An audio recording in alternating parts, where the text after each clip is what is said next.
আরশের অধিপতি আল্লাহর একটা সিফাতি নাম আছে মাহমুদ।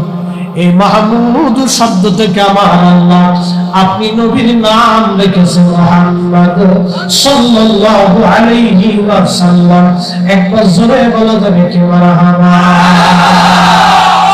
শ্রেষ্ঠ নবী দিলাম রে তরিয়ে নিতে রোজ হাসরে, ঠিক কি না? শ্রেষ্ঠ নবী দিলাম রে তরিয়ে নিতে রোজ হাসরে, পথ না ভুলি তাই তো দিলে পাক কুরআনের বাণী খুদা, তোমার মেহেরবানি সুন্দর ফুল সুন্দর বন মিঠা বাণী খুদা, তোমার মেহেরবানি। এ মুসলমান,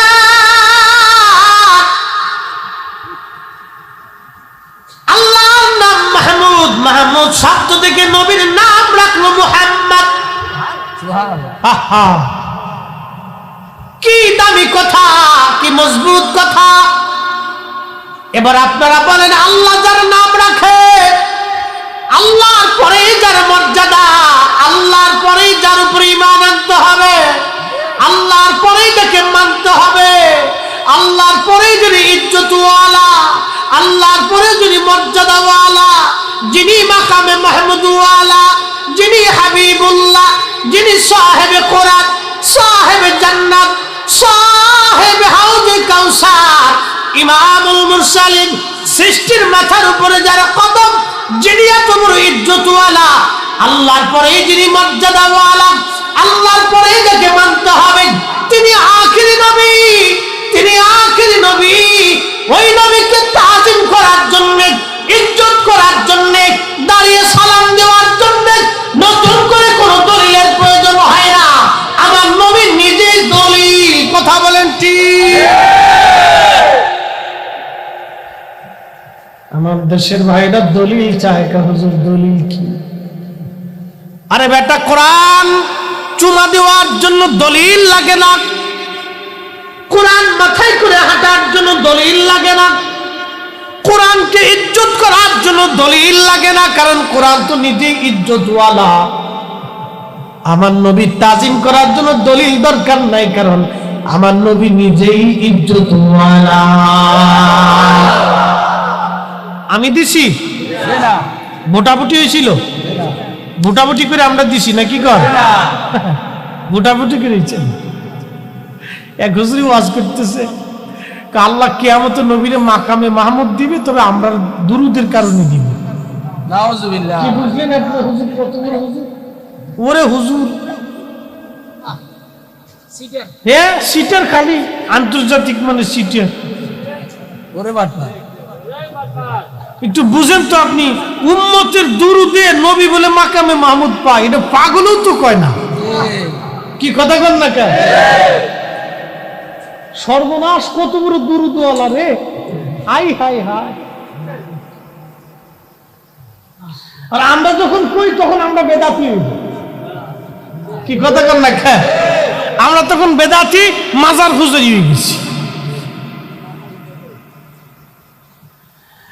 হ্যাঁ ভাইজান মুসলমান, খুবই মনোযোগ দেন। এইদিকে লম্বা কথা আর বাড়াবো না, যেহেতু সময় কম, মূল আলোচনায় ফিরে যাব। আলোচনা একটা রাখছিলাম, ভয় করা লাগবে কাকে? আল্লাহকে। আমার নবীর জীবনে কি কোনো ভুল ছিল? না।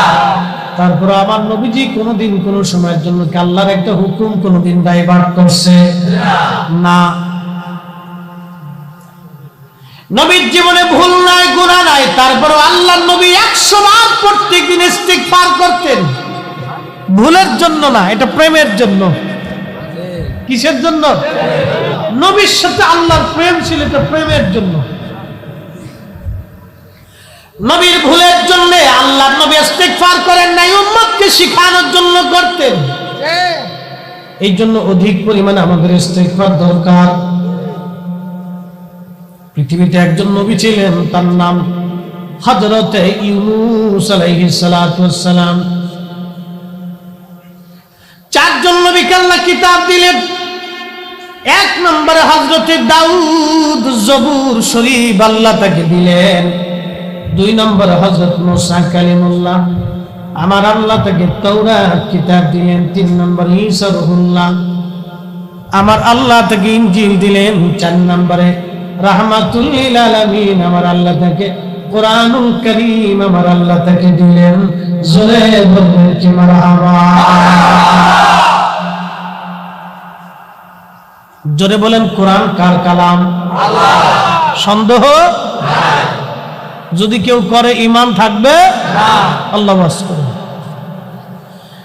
লাউ আনজালনা হাদাল কুরআন আলা জাবালিন লারাআইতাহু খাশিয়ান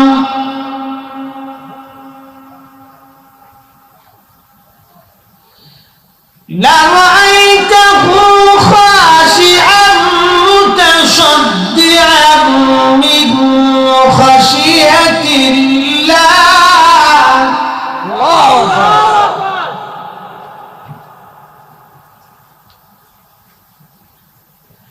আল্লাহ ডাক দিয়ে বলেন ওয়ালাউ আন্নাহুম লাউ আনজালনা হাযাল কুরআন আলা জাবাল। আল্লাহ বলেন হাবিবি, কোরআন যদি আমি পাহাড়ের উপরে নাজিল করতাম, আমি আল্লাহর কালাম, এই কালাম যদি পাহাড়ের উপরে রাখতাম, লারাআইতাহু খাশিয়ান মুতাসাদ্দিআন মিন খাশিয়াতিল্লাহ, আপনি দেখতেন এই কালামের ডরে আমি আল্লাহর ভয়ে এই পাহাড় গলে গলে গলে গলে যাইতো, গলে গলে যাইতো। এই কোরআন 23 বছরের জীবনে 22,000 বার জিবরাইলের আগমনের মাধ্যমে 114টি সূরার মাধ্যমে 6,666টি আয়াতের মাধ্যমে আমার আল্লাহ তার হাবিবের কলবের মুবারকের মধ্যে আল্লাহ নাজিল করলেন। যখন এই কোরআন নাজিল হতো, নবী ঘেমে যাইতেন, মাটির উপরে বসা থাকলে দেবে যাইতেন, উটের পিঠে বসে থাকলে উটের পিঠগুলি বাঁকা হয়ে যাইত। তার মানে বোঝা গেল নবীজির কলব আর আমাদের কলব একরকম না। নবী মানুষ আর আমরা মানুষ এক মানুষ না। কথা বলেন ঠিক কিনা?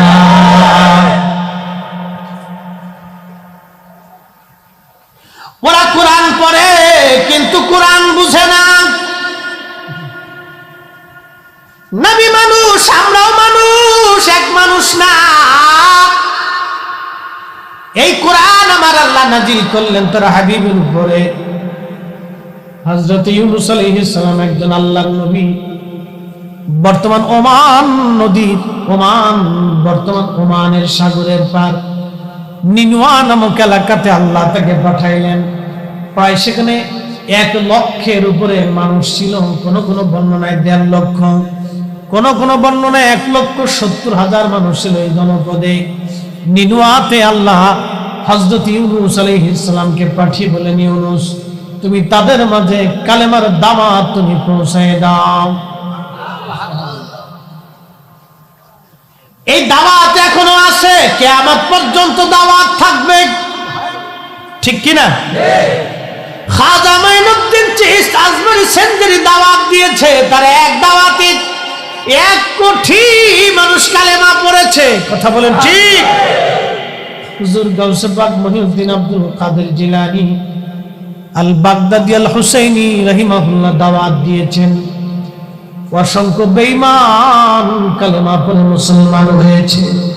অসংখ্য পথগুলা মানুষ পথের সন্ধান পেয়েছে। কথা বলেন ঠিক কিনা?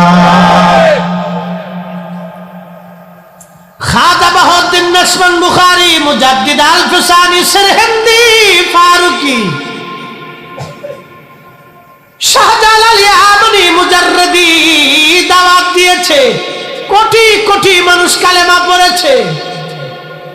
আল্লাহ কোরআনে বলে, ওয়ালতাকুম মিনকুম উম্মাতুন ইয়াদউনা ইলাল খায়রি ওয়া ইয়ামুরুনা বিল মা'রুফি ওয়া ইয়ানহাউনা আনিল মুনকার।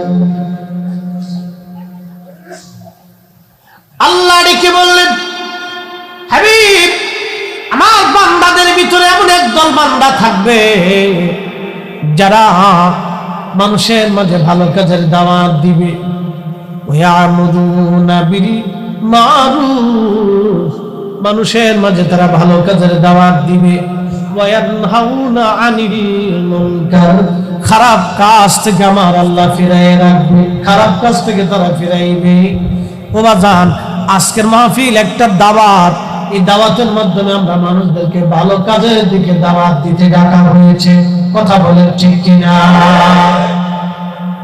এটাও আজকে একটা দাওয়াত। এই দাওয়াতের মাধ্যমে মানুষদেরকে ভালো কাজের দিকে ডাকবো। হযরত ইউনূস আলাইহিস সালাম দাওয়াত দিলেন, বছরের পর বছর ধরে দাওয়াত দিলেন, কিন্তু মানুষ তার দাওয়াত কবুল করল না। ইউনূস আলাইহিস সালাম বেজার হয়ে গেলেন, এত বছর ধরে দাওয়াত দিলাম, ওরা দাওয়াত মানল না, তাহলে কি করা যায়? আল্লাহর পয়গম্বর ডাক দিয়ে বলেন, ও নিনওয়াবাসী, তোমরা শোনো গো, আগামী 3 দিন পরে তোমাদের উপর আল্লাহর গজব আসবে। মুখা চলে গেছে, মুখা কি গেছে, কি রাখে নাম দিয়েছিল আল্লাহ জানে, মুখা। আমাদের দেশে কারো নাম যদি মুখা হয়ে থাকে তো তার বিপদ আছে। কি বাংলাদেশে কত পাগল আছে দেখো, ওই রাত্রিবেলা একটা জন্ম নিশির নাম মুখা রেখে দিচ্ছে। হ্যাঁ, দেখেন পাগল কত কোয়ালিটি আছে। আচ্ছা রাখে রাখে, যার যার ফুলাফালির ব্যাপার হেতাই বুঝবে, মনোযোগ দেন, রেখে লাইছে মুখা। এরপরে আবার আরেকটা বলে আসতেছে, ভারত মহাসাগরের ভিতরে ঘুরপাক খাইতেছে, কোন দিক দৌড় দিবে তার হিসেব ঠিক নেই। নতুন আরেকটা আসতেছে, ফ্যাবিয়ান না কি যেন আরেকটা নতুন আরেকটা আমদানি হয়েছে। শোনেন, আল্লাহ আমাদেরকে ভালোবাসে, কিন্তু আমাদের কারণে আল্লাহ আমাদের উপর এগুলো বিপদ চাপা। কথা কোন ঠিক কিনা? এটা আমাদের ভুলের জন্য। মনোযোগ দেন, মানব জাতির জন্য।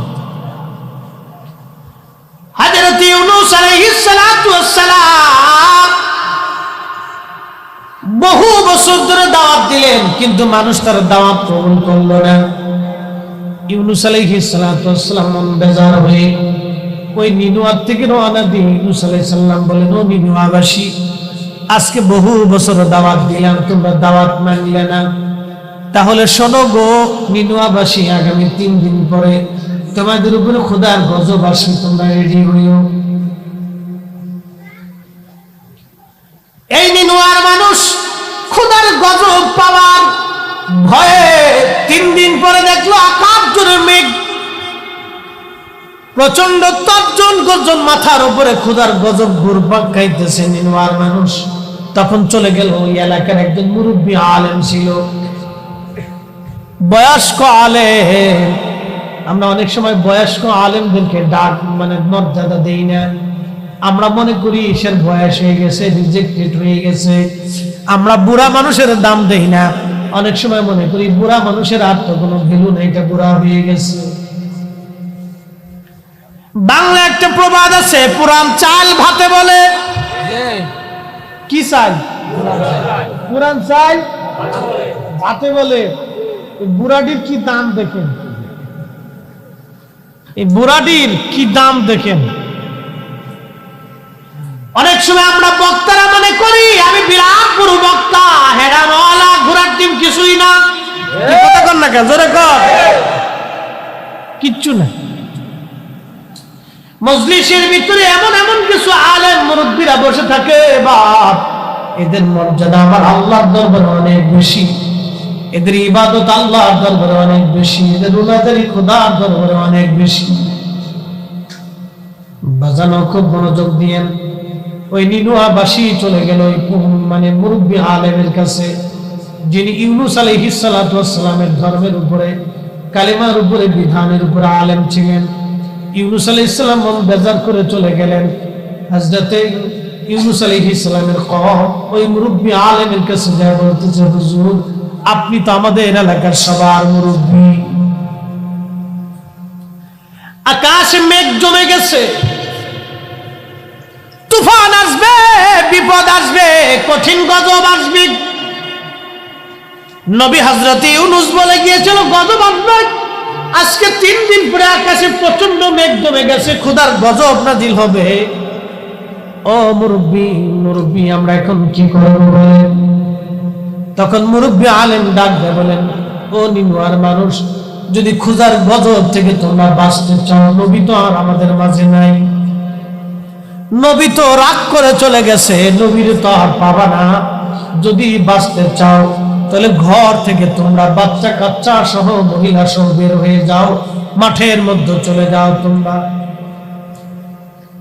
তোমাদের উট দুম্বা ছাগল ভেড়া গরু ছাগলগুলি হাঁস মুরগিগুলি কবুতরগুলি তোমরা নিয়ে যাও, ওই মাঠের মধ্যে নিয়ে তোমরা বাচ্চা কাচ্চাদেরকে আলাদা করে দাও, মহিলাদেরকে আলাদা করে দাও, তোমরা পুরুষে আলাদা হও, উট দুম্বা ছাগল ভেড়া গৃহপালিত পশু পাখিগুলি আলাদা করে দাও। এরপরে তোমরা আল্লাহর দরবারে কাঁদতে থাকো, যদি মালিকের দয়া হয় তাহলে এই গজব চলে যাবে, আর যদি আল্লাহর দয়া না হয় তাহলে গজব নেমে যাবে। ওই নিনুয়ার মানুষগুলি সবাই যখন মাঠের মধ্যে যাইয়া বাচ্চা কাচ্চা সন্তান সন্ততি নিয়ে উট দুম্বা ছাগল গরু ভেড়াগুলি নিয়ে তারা মাঠের মধ্যে চলে যায়, কাঁদতে লাগলো। পুরুষরা সেজদায় পড়ে কাঁদে, নারীরা সেজদায় পড়ে কাঁদে, বাচ্চারাও কাঁদতে লাগলো। এমনকি কিতাবের মধ্যে আসে, তাফসীরের মধ্যে আসে, উট কান্না করে দিল, গরু ছাগল ভেড়া করে কাঁদতে লাগলো, গরুগুলি হাম্বা হাম্বা করে কাঁদতে লাগলো, মুরগা তার ভাষায় কাঁদতে লাগলো, হাঁস তার ভাষায়, কবুতর তার ভাষায় কাঁদতে লাগলো। কান্নার আওয়াজে পুরা নিনুয়া কান্নার আওয়াজে একেবারে তুফান ছুটে গেল, কান্না, শুধু কান্নার কান্না। কান্না দেখে আমার মালিক আমার আল্লাহর দয়া লেগে গেল। আমার আল্লাহ ওই নিনুয়ার উপর থেকে গজব সরাইয়া আমার আল্লাহ তাদেরকে বাঁচাই দিলেন। দয়া কার? খাবার দেয় কে? পানি দেয় কে? 15 দিন বৃষ্টি ছিল না, গরমে সব বাংলাদেশ তুফান ছুটে গেছে। রোজার ভিতরে অনেকে রমজানে রোজায় রাখছে না ডরে, কি কথা ঠিক কিনা? অনেকে রমজানে রোজায় ডরে রাখছে না, আল্লাহ কি হয়। প্রচন্ড গরমে তুফান ছুটে গেছে। এখন এই মাঝে মধ্যে বৃষ্টি দিতেছে, বাতাস দিতেছে, মুখা আইছে ঝড় তুফান, এটা একবার কোনাকাঞ্চিতে আল্লাহ মেরে দিছে, মায়ানমারের উপরে ফেলাইছে। এটি যদি সোজাসুজি বাংলাদেশের উপর আঘাত 240 কিলোমিটার বেগে, তাহলে মনে করেন যে সিডোর আর কি ওই আপনার সুপার হারিকেন, একবারে সাইক্লোন, যেটাকে বলে সুপার সাইক্লোন। মনে করেন যে মানুষ হাজারে হাজারে মানুষ মারা যায়। চিন্তা করেন, বাড়ি ঘর একবারে সমান তলে ভাঙ্গে একবারে লেভেল করে দিত। আল্লাহ এটাকে ঘুরে সমুদ্রের ভিতর দিয়ে চলে গেছে। মালিককে ভয় করব কাকে? ভয় করার মতো করতে হবে। এরপর আল্লাহ বলেন, ইয়া আইয়ুহাল্লাযীনা আমানু তাকুল্লাহা হাক্কা তুকাতিহি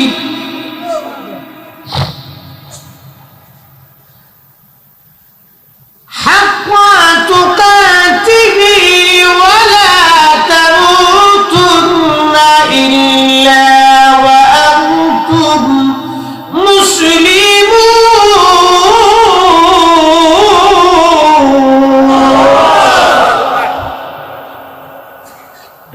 আল্লাহ বলেন, বান্দা ভয় করার মতো ভয় করো।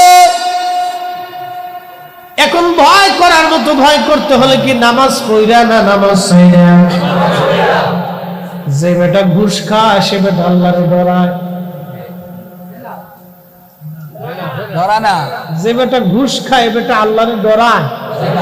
জোরে বলেন, ডরায়। আজ পর্যন্ত যে অন্যের জমি দখল করে ভোগ দখল করে খায়, ও লোকে আল্লাহরে ডরায়?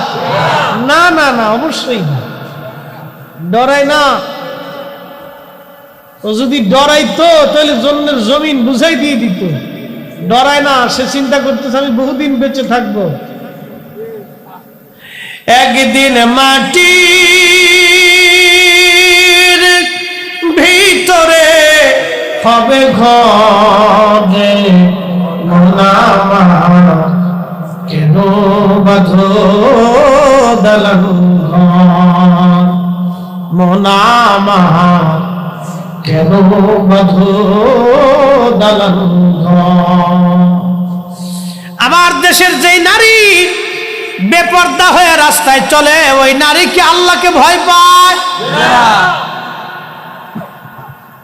নারীর চিন্তা আমি তো সুন্দর, সৌন্দর্য দিয়ে দুনিয়াতে বেঁচে থাকবো সুযোগ নাই, সৌন্দর্য দিয়ে বেঁচে থাকার কোনো সুযোগ নাই। হাসান বসরি চলে গেছে রোমে ব্যবসা করার জন্য। রোম দেশে গেল হাসান বসরি বন্ধুর সাথে। ওই রোম দেশে রাজার সন্তান মারা গেছে। রোমের রাজার সন্তানের কবরের উপরে সুন্দর করে তাবু টানাইয়া প্রত্যেক বছর একটা অনুষ্ঠান করে। এই কবরের চারপাশ দিয়ে একদল নারী আসলো। এই নারীরা ঘুরলো আর কাঁদতে লাগলো। হাসান বসরি দেখতে লাগলেন, কি যেন তাদের ভাষায় বললো আর কাঁদলো। ওই সুন্দরী রূপসী নারীরা চলে গেল। আবার নতুন করে আর এক দল আসলো, বৃদ্ধ জ্ঞানী গুণী বৃদ্ধরা আসলো, চারপাশ দিয়ে কাঁদলো, ঘুরলো আর কি যেন বললো, চলে গেল। হাসান বসরি বললেন, দুনিয়ার মানুষ, আমার জীবন পরিবর্তন আমি কেমনে করছি শোনো। এরপরে লক্ষ্য করলাম, আমি দেখি আর একদল সৈন্য সামন্তরা আসলো অস্ত্র শস্ত্র নিয়ে। তারা চারপাশ দিয়ে প্যারেড করে করে কাঁদতে লাগলো আর কি যেন বললো, চলে গেল। এরপরে রাজা আর রানী দুজনে আসলো, চারপাশ দিয়ে ঘুরতে লাগলো, কাঁদতে লাগলো আর কি যেন বলে বলে চলে গেল।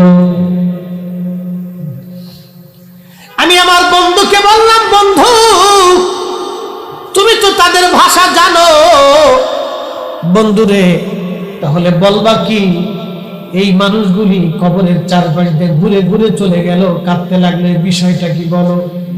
তখন হাসান বসরি বন্ধু ডাক দেয়, বলো বন্ধুরে এই খবরটা হলো এই রোম সাম্রাজ্যের বাচ্চার ছেলে, একটা মাত্র সন্তান, তার ছেলেটা মারা গেছে। মারা যাওয়ার পরে এই রোম রাজ্যের সবচেয়ে সুন্দরী মেয়েদেরকে নিয়ে আসা হলো। এই কবরের চারপাশ দিয়ে ঘুরিয়ে ঘুরিয়ে মেয়েরা কাঁদতে লাগলো আর বলতে লাগলো, ও যুবরাজ, সৌন্দর্য দিয়ে যদি পৃথিবীতে তোমাকে বাঁচানো যাইতো তাহলে আমরা এই রোম রাজ্যের সমস্ত সুন্দরীরা আমাদের সৌন্দর্য দিয়ে হলো তোমাকে বাঁচানোর চেষ্টা করতাম, কিন্তু তোমাকে এমন একজন মালিক নিয়ে চলে গেছে, এমন একজন মালিক তোমাকে নিয়ে চলে গেছে যার কাছ থেকে এই সৌন্দর্য দিয়ে ফেরানোর কোনো সুযোগ নাই। কথা বলেন ঠিক কিনা? ভাই বন্ধু আপন জনা সঙ্গে তোমার কেউ যাবে না রে,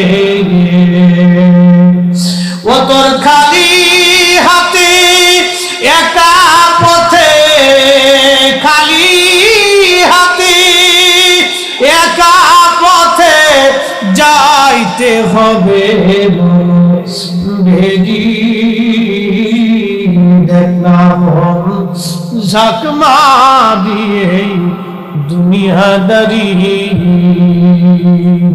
ও তোর পিছে পিছে ঘুরছে সমন। কথা বলেন ঠিক কিনা? ও তোর পিছে পিছে ঘুরছে সমন, কোন দিন জানি তোর হয় সমন জারি, দেখলাম জাকমা দিয়ে দুনিয়াদারি।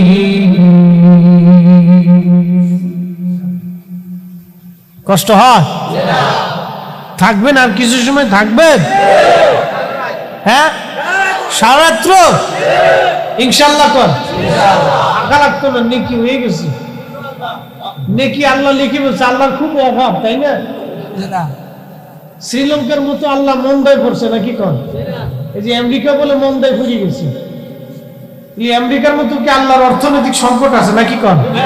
হ্যাঁ, তাহলে বোঝা গেল আমরা নিয়ত করছি, আল্লাহ একবার কবুল করে লিখে বলেছি। সুবহানাল্লাহ, যেমনি সুবহানাল্লাহ কইছেন মনে আল্লাহর সাথে ঝগড়া টগড়া আছে। সুবহানাল্লাহ, আরো জোরে একসাথে কর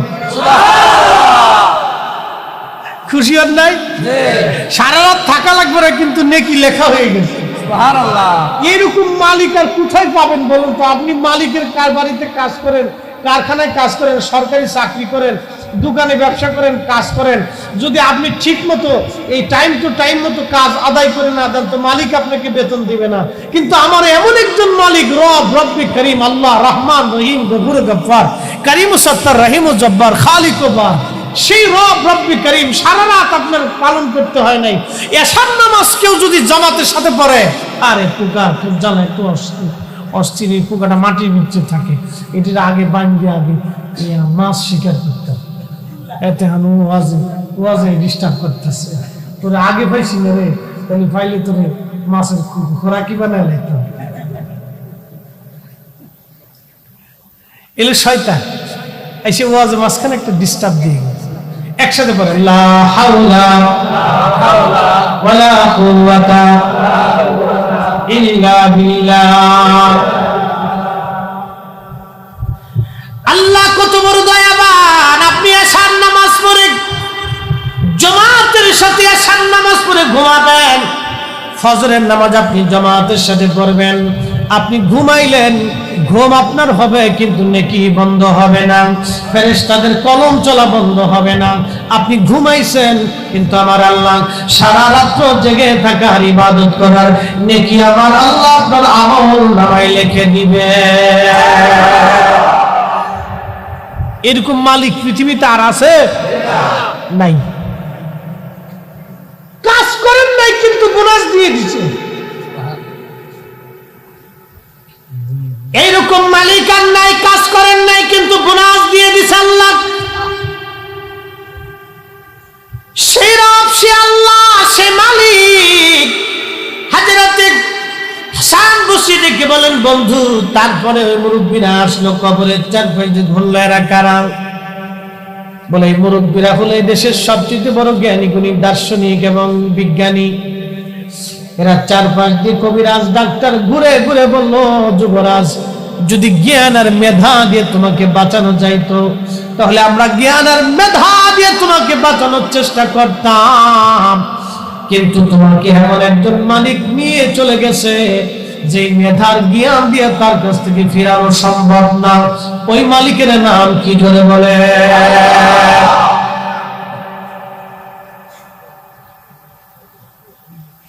হাসান বসে বলেন, বন্ধু, তারপরে কি বলবা কি? বন্ধু ডাক দিয়ে বলেন, হাসান, তারপরে যে সৈন্যরা ঘুরে ঘুরে কেঁদে কেঁদে সৈন্যরা মাস করে করে চলে গেল, এরা কারা? এরা এই রোম রাজ্যের সবচেয়ে চৌকস সেনা দল, কমান্ডো সৈন্য, শক্তিশালী সেনা দলেরা। বন্ধুরে, এই কবরের চারপাশ দিয়ে ঘুরে ঘুরে তারা বলে গেল, যুবরাজ, যদি রণকৌশল দিয়ে, অস্ত্র শস্ত্র দিয়ে তোমার মরণ ঠেকানো যাইতো, যুবরাজ, আমরা কমান্ডোরা আমাদের সমগ্র রণকৌশল আর চেষ্টা দিয়ে, অস্ত্র দিয়ে তোমাকে ফেরানোর চেষ্টা করতাম, কিন্তু তোমাকে এমন একজন নিয়ে চলে গেছে যার কাছ থেকে ফেরানোর মতো কোনো সুযোগ শক্তি আমাদের নাই। বলেন ওই রবের নাম কি? আমরা কার কাছে যাব? দুনিয়াতে থাকার কোনো সুযোগ আছে কি ভাব? আল্লাহ ওয়াজ করলেন, কুল ইন্নাল মাউতাল্লাযী তাফিরুনা মিনহু ফাইন্নাহু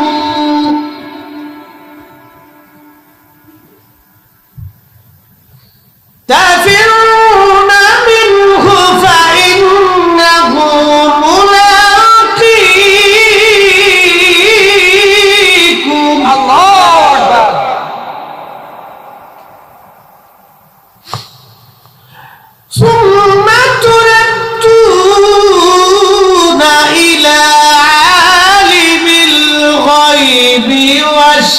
শাহাদাত।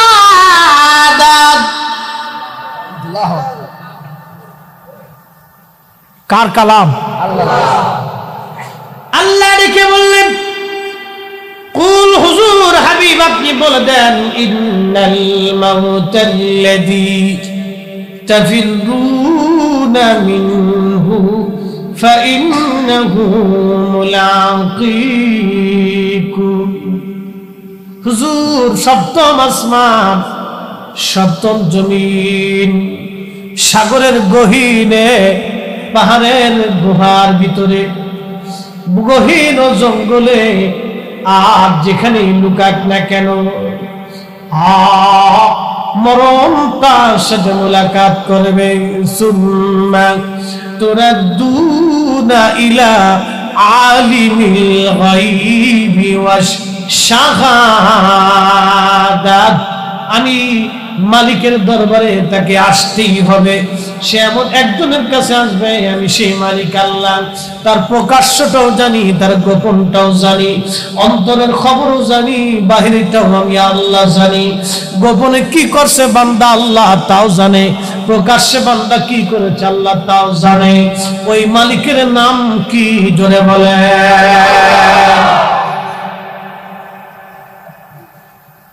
হাসান বসরি ডেকে বললেন, বন্ধু তারপরে ওই রাজা চারপাশ দিয়ে ঘুরলো, রানী আর রাজা বিষয় কি বলো। হাসান বসরি ডেকে বলে, বন্ধুরে ওই রাজা আর রানী চারপাশ দিয়ে ঘুরে ঘুরে বলল, সন্তান তুমি আমাদের কলিজার টুকরা ছিলে, যদি রোম রাজ্য দিয়েও তোমাকে বাঁচানো সম্ভব হতো, রোম রাজ্যের সব কিছু দিয়ে হলেও তোমাকে বাঁচিয়ে রাখতাম, কারণ এই রাজত্বের চাইতে তুমি সন্তানের মায়া আমাদের কলিজায় বেশি ছিল। কিন্তু আমি বাবা আজকে দিশেহারা হয়ে গেছি। তোমাকে এমন একজন মালিক নিয়ে চলে গেল, যে মালিকের কাছে, মালিকের সাম্রাজ্যের কাছে আমি রোম রাজ্যের সাম্রাজ্য বড় অসহায়। কুলিল্লাহুম্মা মালিকাল মুলকি তুতিল মুলকা মান তাশা।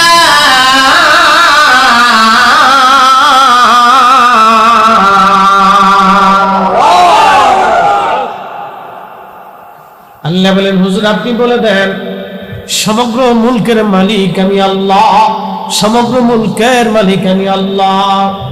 হাসান বসরি তখন স্বর্ণের ব্যবসা করতেন, ওই আপনার হীরকের ব্যবসা, হীরার ব্যবসা করতেন, রূপের ব্যবসা করতেন।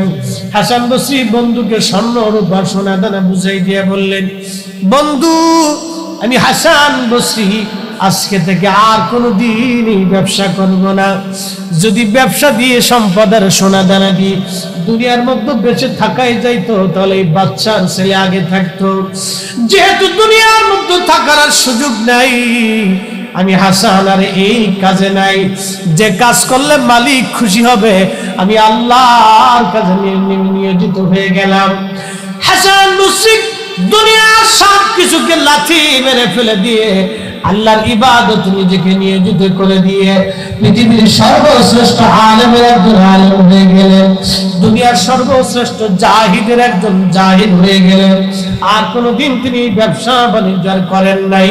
একবার জোরে বলা যাবে কি মারহাবা। তেলের গাড়ি তেলে চলে,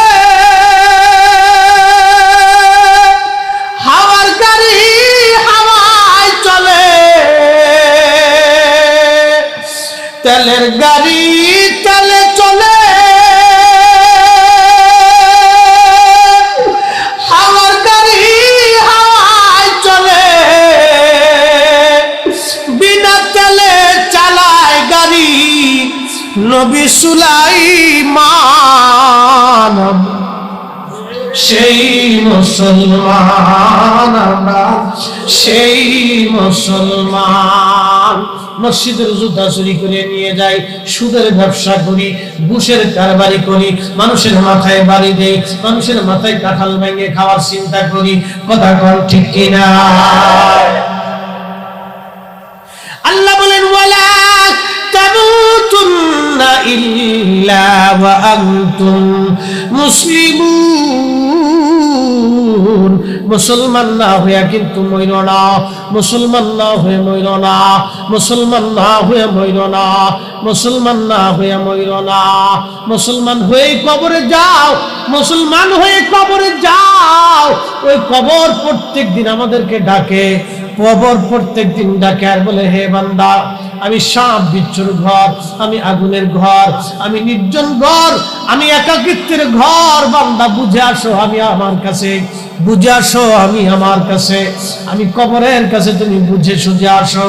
আমি কবরের কাছে, তুমি সামানা নিয়ে আসো। এই সামানার নাম কি আল্লাহ কোরআনে বললেন, ওয়াল্লাযীনা আমানু ওয়া কানু ইয়াত্তাকুন। এই বস্তুর নাম প্রথমত ঈমান। ঈমান কোন ঈমান? খারিজিদের মতো আল্লাহ হবে না, রাফিজিদের মতো আল্লাহ হবে না, শিয়াদের মতো আল্লাহ হবে না, জবরিয়াদের মতো আল্লাহ হবে না, মুতাজিলাদের মতো আল্লাহ হবে না, নাসিবীদের মতো আল্লাহ হবে না, আলে মুজাসসিমাদের মতো আল্লাহ হবে না। ঈমান আনতে হবে আকাইদে আহলে সুন্নাত ওয়াল জামাত অনুযায়ী। আহলে সুন্নাত ওয়াল জামাত ছাড়া ঈমান হবে না। কথা বলেন ঠিক কি না? হবে হবে। যদি ঈমান হতো তাহলে খাজা হতো না। যদি আকাইদে আহলে সুন্নাত ওয়াল জামাত ছাড়া কেউ কামেল হতো তাহলে খাজা মঈনুদ্দিন চিশতি তাজমির সেনজিরি শিয়াদের মধ্যে পাওয়া যেত, রাফিজিদের মধ্যেও থাকতো, খারিজিদের মধ্যেও থাকতো। খারিজিদের মধ্যে কোনো ওলি নাই, নাসিবীদের মধ্যে কোনো ওলি নাই, শিয়াদের মধ্যে কোনো ওলি নাই, ওই যে নাজদীদের মধ্যে কোনো ওলি নাই। ওলি একমাত্র আহলে সুন্নাত ওয়াল জামাতের ভিতরে। ঠিক না? আল্লাহর ওলি আহলে সুন্নাত ওয়াল জামাত ছাড়া কোনো ওলি পাবে না। প্রথমত ঈমান আনতে হবে আকাইদে আহলে সুন্নাত ওয়াল জামাত অনুযায়ী। ওয়া কানু ইয়াত্তাকুন। এরপর আল্লাহ বলেন মুত্তাকি হতে হবে তোমাকে। আল্লাহকে ভয় করতে হবে, ভয় করার মতো করতে হবে, ভয় করার মতো করো।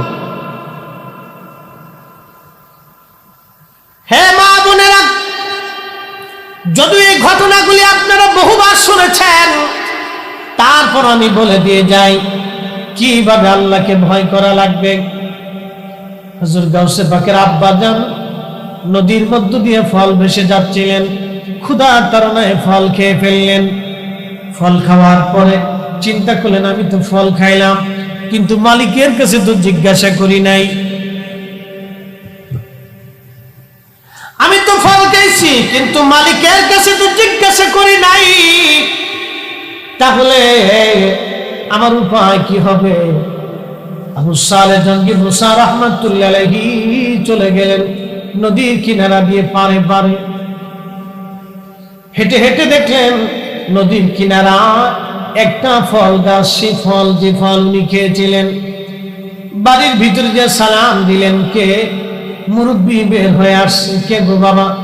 আমি আবু সালেহ মুসা। কি জন্য আসছেন? হুজুর, আপনার ফল থেকে, গাছ থেকে একটা ফল নদীর মধ্যে পড়ে গিয়েছিল, বেশে বেশে চলে গেছে, এই ফল আমি খেয়ে ফেলছি। হুজুর, এই একটা ফলের দিনা দয়া করে আপনি আমাকে মাফ করে দেন। আল্লাহর ওলি আল্লাহর ওলির কাছে গেছে, আল্লাহর ওলি আর বুঝার বাকি নাই, কত ফল তো মানুষ খেয়ে ফেললো, একটা ফল নদীতে ভেসে যায়। আবু সালেহ ফলের দেনা মাফ করার জন্য আসছে। বুঝছি এই ছেলে সাধারণ ছেলে না, এটা বড় তাকওয়াশীল ইয়াকিনওয়ালা আল্লাহওয়ালা যুবক। জোরে বলবেন মারহাবা। এরকম পাওয়া কপাল লাগে। এইরকম উনি চিন্তা করছে, পোলা সারা যাইতো না, খুব ঢকালা পোলা, চেহারা দেখে না। কিন্তু আমরা তো এখন মাইয়ে বিয়ে দিই খালি চেহারা সুন্দর দেখতে, যেটা বেশি খালি বালা টিকটক বানাইতাম। কথা কন না কা? খালি টিকটক বানাইতে লিয়েছি, দুই নাসুম দিলেই মনে করছি খুব বালা। আমার দেশের যেই নারীরা টিকটক করে এগুলি বেহায়া। কথা বলেন ঠিক না?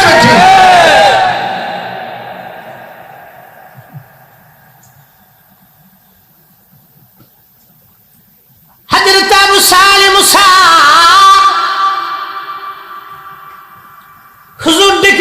বাসা একটা ফলের দিন মাফ করতে পারি, শর্ত আছে 12 বছর থাকা লাগে। বাবা আমার কাছে বলে হুজুর রাজি আছি। 12 বছর ধরে হুজুরের কাছে রইলেন। হুজুরের তাহাজ্জুদের পানি জোগাড় করে দেয়, হুজুরের খেদমত করে, বাড়ির কাজ কারবার করে দেয়। কিন্তু বাড়ির মধ্যে একজন যুবতী মহিলা ছিল, নারী ছিল, কোনদিন বাড়ির কামলাটাও দেখে নাই। একবার জোরে বলবেন কি মারহাবা। হযরত আবু সালেহ জাঙ্গি হোসেন রাহমাতুল্লাহ আলাইহি 12 বছর বয়স, হুজুর 12 বছর পার করছি, ফলের দেনা কি মাফ না তা হয় নাই। আমার করে একটা মেয়ে আছে, ও অন্ধ, ল্যাংড়া, কানা, বোবা, এই মেয়ে বিয়ে করা লাগবে তোমার। বলে হুজুর তাতে রাজি আছি, তবে মাফ হবে নি?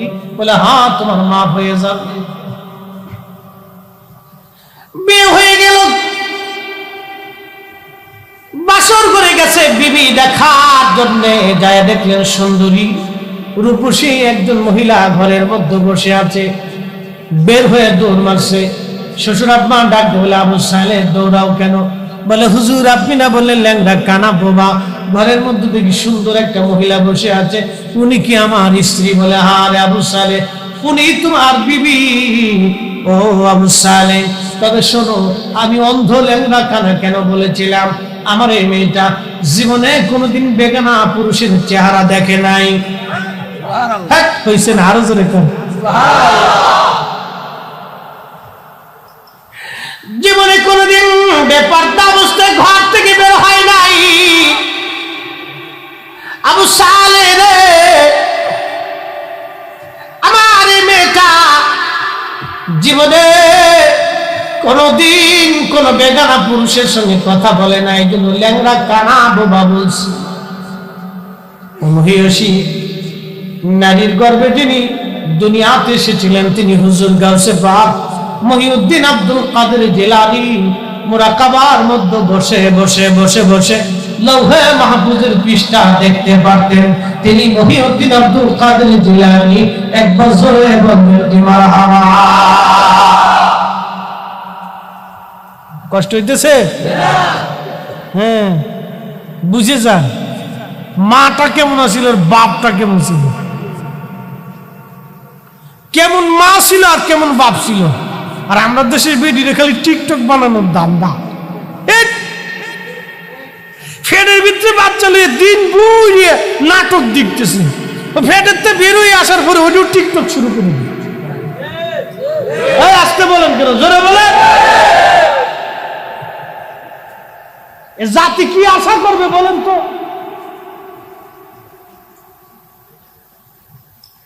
জাতি আশা করবে কি?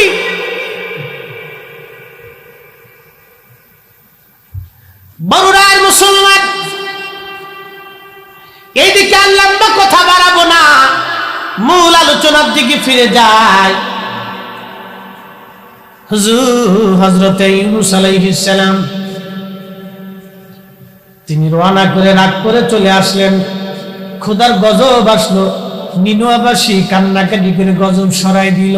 গজব কেন আসে আল্লাহ বললেন দহারাল ফাসাদু ফিল বাররি ওয়াল বাহরি বিমা কাসাবাত আইদিল নাস। হযরত ইউনূস আলাইহিস সালাম একটা মাত্র খাতা করে বসে, উনি ওনার ইচ্ছায় চলে আসছেন। আল্লাহর হুকুম ছাড়া যখন উনি ওনার ইচ্ছায় চলে আসলেন, আসার পরে ওই যে ওমান সাগর পানি দিবেন, আরব সাগর, জাহাজে চললেন হযরত ইউনূস আলাইহিস সালাম। জাহাজে চড়ার পরে আমার আল্লাহ রাব্বুল আলামিন, জাহাজে চড়ার পরে আল্লাহ বলেন ইউনূস রে, আমার হুকুম ছাড়া রওনা করছিস, আজকে তোরে মজা দেখাবো, মজা দেখাবো রে ইউনূস, মজা দেখাবো তোমার আজকে। জাহাজের মধ্যে চড়েছে, জাহাজ যখন সাগরের মধ্যে গেছে আল্লাহ পাক তুফান উঠাই দিলেন। প্রচন্ড তুফানে জাহাজ ডুবু ডুবু ভাব। ক্যাপ্টেন ডাকতে বলল কি আসো? আমার এই জাহাজের মধ্যে পালায়ন করে আসছে, একে জাহাজ থেকে ফেলে দিলে তারপরে আমরা এই ঝড় থেকে মুক্ত হয়ে যাব। আল্লাহর অবাধ্য কি আসো এই জাহাজের মধ্যে, তারে ফেলাই দাও। এখন কেউ তো স্বীকার করে না, লটারি টান দিচ্ছে। লটারি টান দেওয়ার পরে প্রথম যার নাম আসছে তিনি হযরতের খোদারি পয়গম্বর ইউনূস আলাইহিস সালাম। লোকেরা কয় না আপনারা তো চিনি, আপনি বসেন, আপনি আল্লাহর পয়গম্বর, আপনাদের তো নদীতে ফেলবো না আজকে। আবার লটারি টান দাও, দেখি কার নাম আসে। দ্বিতীয়বার লটারি টান দেওয়ার পরে হযরতে ইউনূস আলাইহিস সালামের নাম আবার আসছে। একবার জোরে বলবে কি মারহাবা। খেলা কার? মনোযোগ দিন। হযরত ইউনূস আলাইহিস সালামের নাম আবার আসছে। হযরত ইউনূস আলাইহিস সালাম নদীর মধ্যে ঝাঁপ দিতে যায়। ক্যাপ্টেন বলল হুজুর বসেন, আরো একবার টান দিব। লটারি আবার যখন টানা হলো তখন খোদার পয়গম্বর হযরত ইউনূস আলাইহিস সালামের নাম এসে গেল। এবার হযরত ইউনূস বললেন না, তিনবার যেহেতু আমার নাম আসছে বুঝছি এটা আমার মালিকের ফয়সালা, আর কিছুই করার নাই। ওনার জুব্বা খুলে ফেলে দিয়ে ইউনূস আলাইহিস সালাম সাগরের মধ্যে ঝাঁপিয়ে পড়লেন। ওদিকে আল্লাহ একটা মাছ ডাক দিয়েছে, মাছ রে তুই আসবি আমার ইউনূস রে যখন জাহাজ থেকে ঝাঁপ দিবে তখন তুই আমার ইউনূস রে খেয়ে ফেলে দিবি। সাবধান, আমার ইউনূসের গায়ে যেন আসন না লাগে, আমার ইউনূসের শরীর যাতে কেটে না যায়, আমার ইউনূস যাতে ব্যথা না পায়, আমার ইউনূস যাতে হজম না হয়। চিৎকার করে বলুন সুবহানাল্লাহ। খেলা কার? দেন মাছের ডাক দিছে তুই এসে খাবি।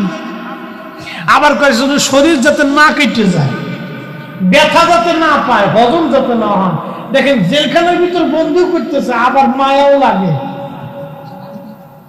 মায়া লাগে কার? আল্লাহ। কত বড় দয়া আল্লাহ, চিন্তা করেন। মা যখন আপনাকে পিটিয়েছে, মনে রেখেন, মা যখন আপনারা মারছে না কি কথা কর নাকি, মারছে না?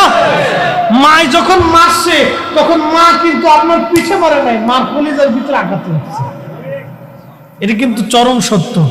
আপনারা যারা বাবা হয়েছেন, সন্তানের গায়ে আঘাত করলে ওই আঘাতটা কিন্তু সন্তানের গায়ে লাগে না, ওটা বাবার কলিজার ভিতরে লাগে। এই কথা কর না কেন? কলিজা লাগেনি? লাগে। তা আপনার দয়া বেশি না আল্লাহর বেশি? মার বেশি না আল্লাহর বেশি? 99 গুণ আল্লাহর দয়া বেশি। বান্দা গুনাহ করার পরেও আল্লাহ খাবার দেয়, দেখি আমার বান্দা তওবা করে কিনা। বান্দা নামাজ না পড়লেও খাবার দেয়, জীবনে একবারও আল্লাহ বলে ডাক দেয় না, তারপর আল্লাহ খাবার দেয়, দেখি আমার বান্দা আমাকে আল্লাহ বলে ডাক দেয় কিনা। হা হা, তিনি রহমান, তিনি রহিম, তিনি গফফার, তিনি গফুর। ওই সাজদা দিলে আল্লাহকেই দিতে হবে। কথা বলেন ঠিক না? আল্লাহ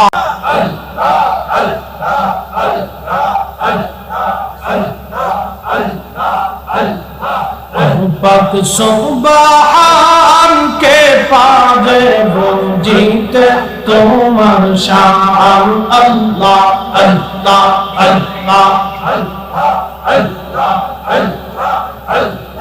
জিন্দাকে মারিতে পারো, জিন্দাকে মারিতে পারো, মরার পারো দিতে জান তুমি, মরার পারো দিতে জান কে পারে বুঝিতে তোমার শান।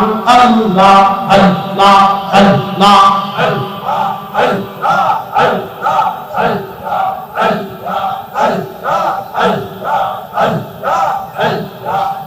পাক সুবহান কে পারে বুঝিতে তোমার শান।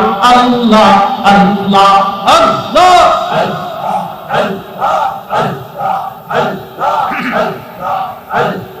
তোমার দোস্ত হাবিবুল্লাহ আগে তারে বানাইয়া নূরের রূপে তৈয়ার করে রাখছো তারে লুকাইয়া। পাক সুবহান কে পারে বুঝিতে তোমার শান। আল্লাহ আল্লাহ আল্লাহ জিন্দাকে মারিতে পারো, জিন্দাকে মারিতে পারো, মরার পারো দিতে জান তুমি।